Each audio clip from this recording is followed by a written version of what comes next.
Chapitre 1.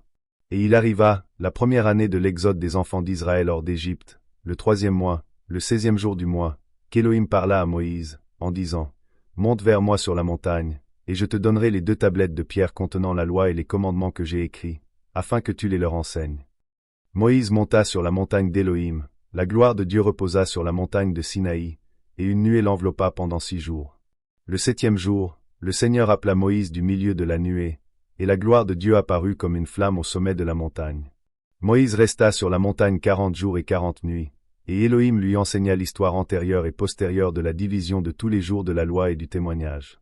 Il lui dit, Ouvre ton cœur à toutes les paroles que je te dirai sur cette montagne, et écris-les dans un livre, afin que leur génération sache que je ne les ai pas abandonnés malgré tout le mal qu'ils ont commis en transgressant l'alliance que j'établis entre moi et vous, pour leur génération, aujourd'hui, sur le mont Sinaï. Lorsque toutes ces choses leur arriveront, ils sauront que je suis plus juste qu'eux dans tous leurs jugements et dans toutes leurs actions, et ils comprendront que j'ai vraiment été à leur côté. Écris toutes ces paroles que je te dis aujourd'hui, car je connais leur rébellion et leur entêtement, avant de les faire venir dans le pays que j'y ai juré à leur père, à Abraham, à Isaac et à Jacob, en disant, Je donnerai à ta postérité un pays où coule le lait et le miel. Ils mangeront et se rassasieront, mais ils se tourneront vers des dieux étrangers, vers des divinités qui ne pourront les délivrer d'aucune de leurs tribulations, et ce témoignage sera rendu comme un témoignage contre eux. Ils oublieront tous mes commandements, tout ce que je leur prescris, et ils marcheront dans les voies des païens, selon leur impureté et leur ignominie, en servant leurs divinités, qui se révéleront pour eux être une offense, une tribulation, une maladie et un piège. Beaucoup périront et seront emmenés captifs, et ils tomberont entre les mains de l'ennemi, parce qu'ils ont abandonné mes lois et mes commandements, les fêtes de mon alliance et mes sabbats, le lieu saint que je me suis réservé en leur présence, mon tabernacle et mon sanctuaire, que je me suis consacré au milieu du pays, afin d'y établir mon nom et de l'y faire demeurer. Ils se feront des hauts lieux, des sanctuaires et des images taillées, chacun adorant des idoles de son choix. Chacun rendra un culte à des images taillées de sa propre main, et ils s'égareront. Ils sacrifieront leurs enfants aux démons, et à toutes les erreurs que leur cœur pourra commettre. J'y enverrai vers eux des témoins qui porteront un témoignage contre eux, mais ils n'écouteront pas, et ils tueront les témoins. Ils persécuteront ceux qui recherchent la loi, et ils aboliront et altéreront tout ce qui est dans la loi, afin d'opérer le mal sous mes yeux. Je leur cacherai ma face. Je les livrerai entre les mains des nations. Ils seront capturés comme une proie à dévorer. Je les chasserai du pays, et je les disperserai parmi les nations.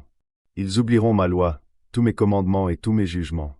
Ils s'égareront dans l'observation des nouveaux mois, des sabbats, des fêtes, des jubilés et des ordonnances.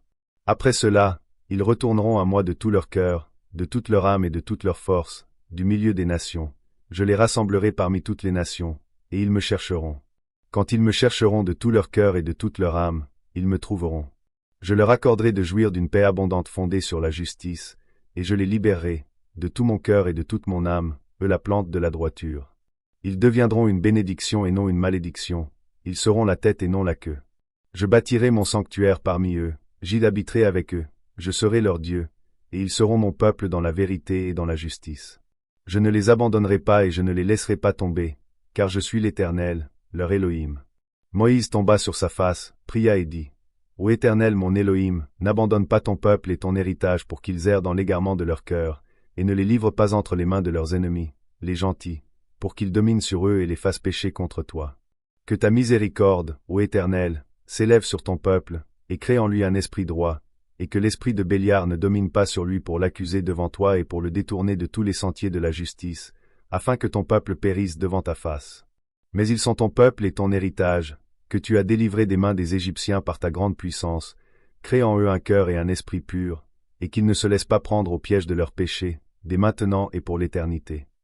L'Éternel dit à Moïse, Je connais leur obstination, leur pensée et leur entêtement, et ils n'obéiront pas jusqu'à ce qu'ils aient confessé leurs propres péchés et les péchés de leurs pères. Après cela, ils retourneront à moi en toute droiture, de tout leur cœur et de toute leur âme, et je circoncirai le prépuce de leur cœur et celui de leur descendance, je mettrai en eux un esprit saint et je les purifierai, afin qu'ils ne se détournent plus de moi à partir de ce jour-là et jusqu'à l'éternité. Leur âme s'attachera à moi et à tous mes commandements, et ils accompliront mes commandements, je serai leur père, et ils seront mes enfants.